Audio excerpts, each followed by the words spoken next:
नमस्कार और आप सबका अभिवादन करते हैं हमारे और आपके अपने YouTube चैनल सेंट्रल मिशन पर। मैं हूं दीपक मेहता और आज लेकर आया हूं 10th क्लास के लिए एक बहुत ही इम्पोर्टेंट टॉपिक का नाम आपने सुना होगा लोकस यानी कि बिंदुपथ। ये जो टॉपिक है राजस्थान बोर्ड ने जब अपनी राजस्थान बोर्ड की बुक जारी की थी तो ये टॉपिक ऐड किया था। एक अलग टाइप का टॉपिक है बिंदुपथ यानी लोकस। तो अब हम क्या करेंगे, इस टॉपिक पर विचार करेंगे और इस पे मैंने पहले भी वीडियो बनाई है, लेकिन मैं इस टॉपिक को आपको फिर से अच्छे तरीके से सिखाने की कोशिश करूँगा। तो चलते हैं हमारे वीडियो पर और सीखते हैं बिंदुपथ क्या होता है। आप भी पेन कॉपी उठा लीजिए क्योंकि वक्त है मैथ्स पढ़ने का। सेंट्रल मिशन के हमारे समस्त दर्शकों को एक बार फिर से हम वेलकम करते हैं, अभिनंदन करते हैं, स्वागत करते हैं आप सबका। आरबीएससी के स्टूडेंट्स आज तैयार रहें, नया टॉपिक है बिंदुपथ। बिंदुपथ के बारे में हम पढ़ेंगे यानी कि लोकस, जो हमारा 10th चैप्टर है आरबीएससी में। राजस्थान बोर्ड में जो 10वां चैप्टर है वो है बिंदुपथ, लोकस जैसे इंग्लिश में कहते हैं। तो हम सबसे पहले समझते हैं कि क्या होता है बिंदुपथ। तो देखिए, नाम से जैसा कि पता चल रहा है आपको कि बिंदुपथ यानी बिंदु का रास्ता। बिंदु का रास्ता ही बिंदुपथ होता है, लेकिन वो रास्ता कुछ विशेष प्रतिबंधों का पालन करता है, कुछ विशेष रेस्ट्रिक्शंस को फॉलो करता है, कुछ नियमों का पालन करता है, प्रतिबंधों का पालन करता है, इसीलिए वह बिंदुपथ कहलाता है। चलिए देखते हैं कौन से प्रतिबंधों का पालन करता है, कौन से नियमों का पालन करता है बिंदु। देखिए, मैं आपको कुछ बता दूं, यहाँ पर एक पॉइंट है, ये देखिए ये वाला पॉइंट है। अगर इस पॉइंट से, इस बिंदु से बराबर बराबर दूरी पर हम कुछ पॉइंट ले लें, ये देखिए आप इक्वल डिस्टेंस पर हम कोई पॉइंट ले लें, ये हमने बहुत सारे पॉइंट्स इससे बराबर दूरी पर ले लिए। तो आप देख रहे होंगे ये पॉइंट ए, ये बी, ये सी, ये डी, ये ई, एफ, जी, एच, ये बहुत सारे बिंदु हैं। इन बिंदुओं का रास्ता एक निश्चित प्रतिबंध का पालन करता है। ये सब बिंदु एक नियम का पालन कर रहे हैं और वो ये है कि ये सब पॉइंट्स एक फिक्स बिंदु से, एक निश्चित बिंदु से बराबर बराबर दूरी पर हैं और किसी एक बिंदु से बराबर बराबर दूरी पर जितने भी बिंदु हैं उनका समुच्चय, उनका सेट जो है वो बिंदुपथ होगा। और कैसा बिंदुपथ होगा, देखिए, एक बिंदु से बराबर दूरी पर स्थित समस्त बिंदुओं का बिंदुपथ, ये समस्त बिंदु हैं, इनका बिंदुपथ क्या होगा। हम अगर इन्हें मिलाएं तो देखेंगे कि ये तो एक वृत्त टाइप में बन गया, वृत्त बन गया, सर्कल बन गया, ये सर्कल है ये। तो हम कह सकते हैं कि एक स्थिर बिंदु से बराबर दूरी पर स्थित बिंदुओं का समुच्चय, ये सारे बिंदु हैं, और भी बिंदु हो सकते हैं जो इतने दूरी पर हो सकते हैं, बराबर दूरी पर हो सकते हैं। ये देखिए, तो इन सब का जो सेट है, इन सब का समुच्चय है वो बिंदुपथ है। और इस विशेष बिंदुपथ को हम क्या कहते हैं, वृत्त अर्थात सर्कल कहते हैं ऐसे बिंदुपथ को। और हम बिंदुपथ के उदाहरण ले लेते हैं। देखिए, घड़ी का पेंडुलम होता है, आपने देखा होगा। घड़ी के पेंडुलम का जो आगे का हिस्सा है, हम इसके रास्ते की बात करें, इसके लोकस की बात करें, इसका बिंदुपथ की बात करें, तो ये घड़ी का जो पेंडुलम है वो यहाँ से यहाँ तक ही जाता है, यानी ये इस रास्ते में घूमता है, यहाँ से यहाँ तक, यहाँ से यहाँ तक जाता है। तो ये जो आकृति नज़र आ रही है वो हमें वृत्त की चाप नज़र आ रही है, यानी आर्क ऑफ सर्कल, आर्क नजर आ रही है। यानी ये बिंदुपथ हो गया किसका, पेंडुलम के अगले सिरे का। ये एक निश्चित नियम का पालन कर रहा है कि बस ये ऐसे ही घूमता है हमेशा। तो जितने भी बिंदु इसके रास्ते में आएंगे वो सारा रास्ता जो है वो बिंदुपथ कहलाएगा, यानी लोकस होगा। और हम बात करें बिंदुपथ की, तो एक रेखा हम यहाँ खींच दें ये एक लाइन है, इस लाइन से बराबर दूरी पर बिंदु बना लें हम 3 4।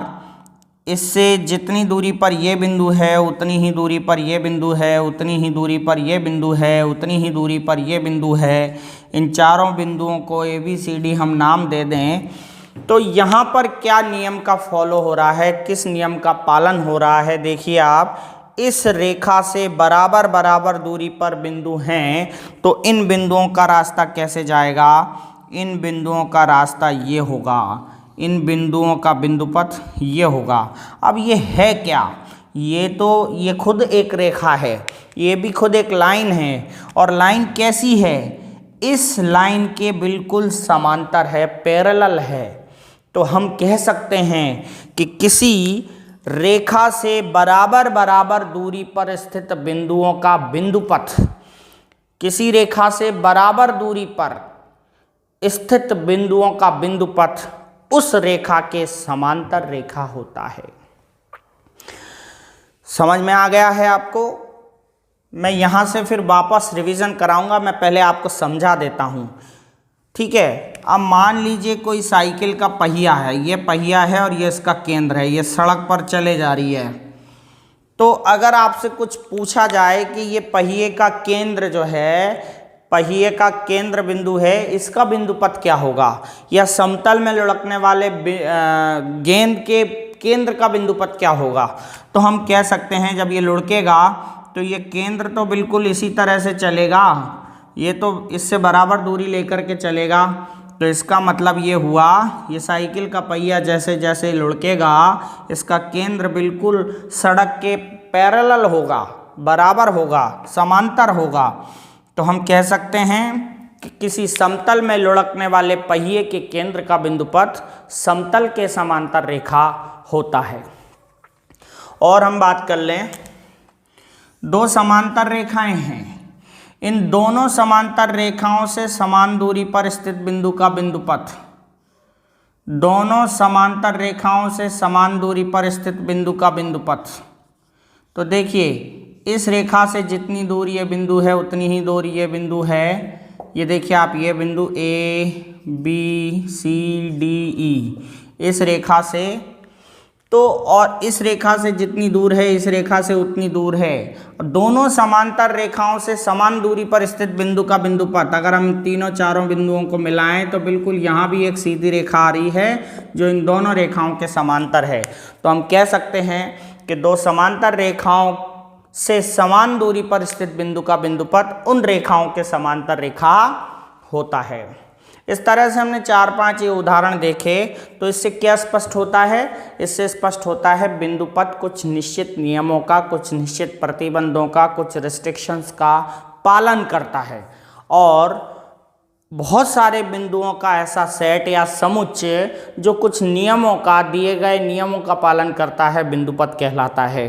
तो परिभाषा हम ये बना सकते हैं, बिंदुओं का ऐसा समुच्चय जो दिए गए प्रतिबंधों का पालन करता है, बिंदुपथ कहलाता है। The set of points, set of many points which follows the restriction, given restriction is called locus. देखिए, अब हम जो चैप्टर से रिलेटेड है, यानी हमारे जो पाठ से संबंधित है, उन पाठ से संबंधित ही कुछ नियमों का पालन करेंगे और उनके क्वेश्चंस को सॉल्व करेंगे। तो मैं आपको कुछ नियम बता देता हूं। देखिए, तो चलिए 10.1 की बात हम कर लेते हैं। हमने बहुत सारे बिंदुपथ पढ़े, यानी लोकस क्या क्या हो सकते हैं, बिंदु का रास्ता कहाँ कहाँ से होकर गुजर सकता है, आपने ये पढ़ा। और वो जो बातें मैंने आपको बताई उनसे एक एक नंबर का क्वेश्चन आ सकता है, इसलिए आप उनको ध्यान रखिएगा। अब आगे देखिए आप, यहाँ पर हम दो बातों को विशेष रूप से ध्यान रखेंगे एक्सरसाइज 10.1 में। वो कौन कौन सी हैं? सबसे पहली बात आपको ध्यान रखनी है, देखिए ये मान लीजिए 2 पॉइंट्स हैं, 2 पॉइंट्स A एंड B हैं, 2 बिंदु हैं। अगर इनसे बराबर दूरी पर कोई बिंदु है, यानी A से जितनी दूरी पर कोई पॉइंट P है, B से भी उतनी ही दूरी पर पॉइंट P है। A और B से बराबर दूरी पर अगर कोई पॉइंट P है, तो P का रास्ता कहाँ से जाएगा, P का बिंदुपथ कहाँ से जाएगा? तो P का बिंदुपथ होगा उन दोनों बिंदुओं को मिलाने वाले रेखाखंड का लमसम द्विभाजक। देखिए इन दोनों से बराबर दूरी पर है बिंदु P, तो P कहाँ से गुजरेगा, इन दोनों को मिलाने वाली लाइन के परपेंडिकुलर बाइसेक्टर से, यानी लंब समद्विभाजक से गुजरेगा। यानी ऐसी रेखा होगी जो इनको दो बराबर भागों में भी बांटेगी और 90 डिग्री का एंगल भी बनाएगी। तो ये बात को आपको विशेष ध्यान रखना है 10.1 में। क्या है, दो बिंदुओं से समदूरस्थ बिंदु का बिंदुपथ, इस बिंदु का बिंदुपथ इन दोनों को मिलाने वाले रेखाखंड के लंब समद्विभाजक से गुजरेगा। The locus of point which is equidistant from 2 points is the perpendicular bisector of joint of point A B. ठीक है, तो ए और बी का जो पॉइंट बिंदुपथ है, लोकस है, वो ए बी के परपेंडिकुलर बाइसेक्टर से गुजरेगा। ये बात आपको याद रखनी है। दूसरी बात आपको क्या याद रखनी है, अगर मान लीजिए दो रेखाएं प्रतिच्छेदी हैं, यानी इंटरसेक्टिंग लाइंस हैं, ये देखिए दो रेखाएं आपस में एक दूसरे को काट रही हैं, इंटरसेक्टिंग लाइंस हैं, और अगर कोई पॉइंट उन दोनों लाइन से बराबर दूरी पर है, देखिए इस लाइन से जितनी दूरी पर है इस लाइन से भी उतनी ही दूरी पर है अगर कोई बिंदु, तो इस बिंदु का बिंदुपथ यानी इस बिंदु का लोकस, इस पॉइंट का लोकस कहाँ से जाएगा, उन दोनों से एक कोण बन रहा है, आप देखिए ये कोण बन रहा है, तो उन दोनों से बने कोण को दो बराबर भागों में बांट देगा। उन दोनों रेखाओं से बने कोण का समद्विभाजक होगा, bisector of the angle made by these two lines, these intersecting two lines. तो ये दो बातें आपको अगर याद रह गई तो चैप्टर 10.1 आपका कोई दिक्कत नहीं रहेगी, कोई परेशानी नहीं रहेगी। तो इनको आप नोट कर लें, इन दोनों बातों को। आगे की जो अगली वीडियो है हम 10.1 चैप्टर की लेकर बहुत जल्द आएंगे। तब तक आप इन लोकस की इन छोटी छोटी बातों को याद रखकर प्रैक्टिस कीजिए। जय हिंद।